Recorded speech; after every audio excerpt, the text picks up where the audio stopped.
இப்போது நம் மத்தியில் வந்திருக்கின்ற ஜிஜிஎம் அன்பு சகோதரன் சுனில் அவர்கள் முன்னே வந்து ஜெபிக்கும்படி அன்போடு அழைக்கின்றேன். சகோதரன் சுனில் ஃப்ரம் ஜிஜிஎம்.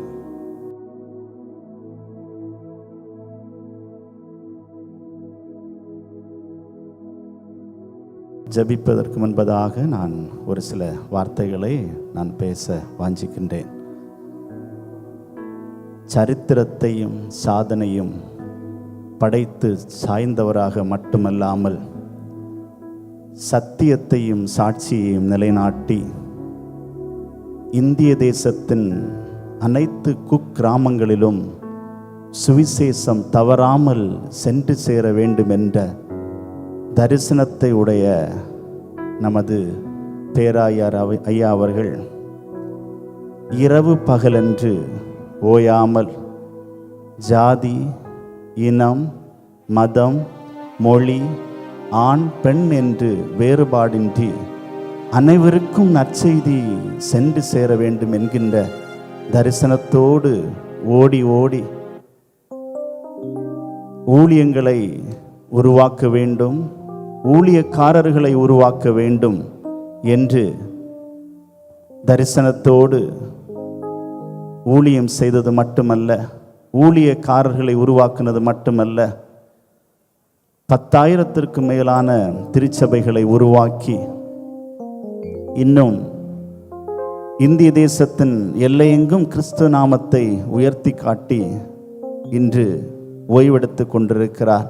அது அன்பு குடும்பத்தினருக்கும் பிள்ளைகளுக்கும் இவாஞ்சலிக்கல் சர்ச் ஆஃப் இந்தியா ஊழியத்திற்கும் அது ஒரு பெரிய இழப்பாக இருந்தாலும், ஆனால் அவர் விட்டு சென்ற தரிசனம் ஒரு சாதாரணமான தரிசனம் அல்ல. அந்த தரிசனத்தை நாம் தொடர்ந்து செய்வதன் மூலமாக நாம் ஆறுதலையும் மன அமைதியையும் நாம் பெற்றுக்கொள்ள முடியும். அன்பான தேவனுடைய பிள்ளைகளே, இந்த பெரிய இழப்பை நினைத்து இங்கு இருக்கிறவர்களுக்கு மட்டுமல்ல, எங்களுக்கும் கில்கால் காஸ்பல் மிஷன் ஊழியமாகி எங்களுக்கும் இது ஒரு பெரிய ஒரு இழப்பு. கடந்த நாட்களிலே எங்களுடைய கில்கால் காஸ்பல் மிஷன் நிறுவனர் ஐயா அவர்கள் ரெவரண்ட் டாக்டர் செல்லையா அரசலையா அவர்களோடு அவர்கள் நெருங்கிய தொடர்பை வைத்திருப்பார்கள். அவர்கள் புத்தகங்களை எழுதும் பொழுது இருவரும் கலந்து ஆலோசித்து எழுதின நாட்கள் எனக்கு ஞாபகத்திற்கு உண்டு. அது மட்டுமல்ல, எங்கள் கில்கால் காஸ்பல் மிஷன் ஊழியத்தின் போதகர் அபிஷேக ஆராதனை 3 முறை நம்முடைய பேராயர் ஐயா அவர்களால் நடத்தி வைக்கப்பட்டது. அதில் 3வது முறை அவர்கள் அந்த போதகர் அபிஷேகத்தை கொடுக்கும் பொழுது நானும் ஒருவன் அவரிடத்திலிருந்து அதை பெற்றுக்கொண்டேன். அது மட்டுமல்ல, எங்களுடைய திருமணத்திற்கு கூட வந்து எங்களுக்கு ஆசீர்வாதத்தை வழங்கினார்கள். அவர்கள் திருமணத்திற்கு வந்த பொழுது நடந்த ஒரு சம்பவத்தை மட்டும், எங்களுடைய திருமணத்துக்கு வந்தபோது நடந்த ஒரு சம்பவத்தை மட்டும் நான் சுட்டி காட்டி நான் ஜெபித்து முடிக்க விரும்புகிறேன். அவர்கள் அங்கு வந்து எங்களுக்கு ஆசீர்வாதம் வழங்கிவிட்டு சென்ற பொழுது என்னுடைய சகோதரர், இப்பொழுது ECLA ஊழியம் செய்து கொண்டிருக்கிற சகோதரர், என்னுடைய கசின் பிரதர் அவர்கள் அங்கு நின்றார்கள். அவரை பார்த்து கேட்டார், நீ இந்த ECLA ஊழியம் செய்து கொண்டிருக்கிறாய், உன்னுடைய இன்னொரு கசின் பிரதரும் இந்த ECLA தான் ஊழியம் செய்து கொண்டிருக்கிறார், இவர் மட்டும் எப்படி கில்கால் காஸ்பல் மிஷன் ஊழியத்திற்கு சென்று விட்டார், ஏன் அவரை இங்கு கொண்டு வரவில்லை என்று சொல்லி கேட்டார். அதிலிருந்து அவரால் பதில் சொல்ல முடியவில்லை.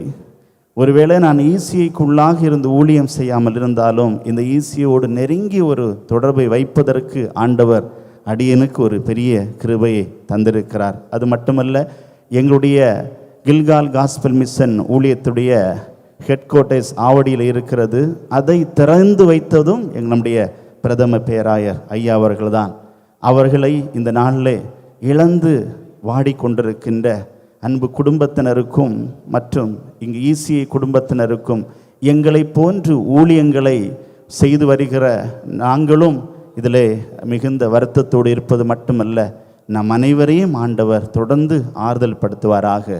கண்களை மூடி நாம் ஆண்டவரை நோக்கி பார்ப்போம். பரலோகத்தின் நல்ல ஆண்டவரே, எங்களை ஆறுதல் படுத்துகிறவரே, ஆறுதலின் ஆண்டவரே, நீர் எங்களை ஆறுதல் படுத்தினால் ஒழிய நாங்கள் ஆறுதல் அடைய மாட்டோம். ஆண்டவரே, அருமையான ஐயா அவர்கள் விட்டு சென்ற தரிசனம் ஒரு சாதாரணமான தரிசனம் அல்ல. உலகமெங்கும் கிறிஸ்துவின் நாமம் பறைசாற்றப்பட வேண்டும், கிறிஸ்து உலகமெங்கும் சென்று சேர வேண்டும் என்கின்ற தரிசனத்தோடு உம்முடைய மகன் செய்த ஊழியத்தை நாங்கள் நினைவு கூறுகிறோம். அவர் விட்டு சென்ற அந்த தரிசனத்தை இங்கு இருக்கிற, இதை பார்த்து கொண்டிருக்கிற, கேட்கிற அத்தனை பேரும் கையில் பிடித்து கொண்டு நாங்களும் வேகமாக உலகமெங்கும் சுவிசேஷம் சென்று சேர்வதற்கு எங்களை எங்கள் ஆண்டவர் நீர் பயன்படுத்துவீராக. அவர் மூலமாக வந்ததான துதி, கனம், மகிமை எல்லாவற்றையும் நாங்கள் உமக்கு ஒருவருக்கே தருகிறோம். விட்டு வாடிக்கொண்டு நிற்கிற அன்பு பிள்ளைகளுக்காக, ஈசியை குடும்பத்திற்காக, எங்களை போன்ற ஊழியக்காரர்களுக்காக, ஆண்டவரே ஒவ்வொருவருக்காகவும் நாங்கள் உம்மிடத்தில் வருகிறோம். நீர் எங்களை ஆறுதல் படுத்தும். இந்த நாள், இந்த நேரம் முதல் இறுதி வரையிலும் உடைய பிரசன்னம் எங்கள் மத்தியில் நிறைவாக இருக்கட்டும். இவைகள் அனைத்தையும் எங்கள் ஆண்டவராகிய இயேசுவின் மூலம் வேண்டிக் கொள்கிறோம் எங்கள் நல்ல பிதாவே. ஆமென், ஆமென்.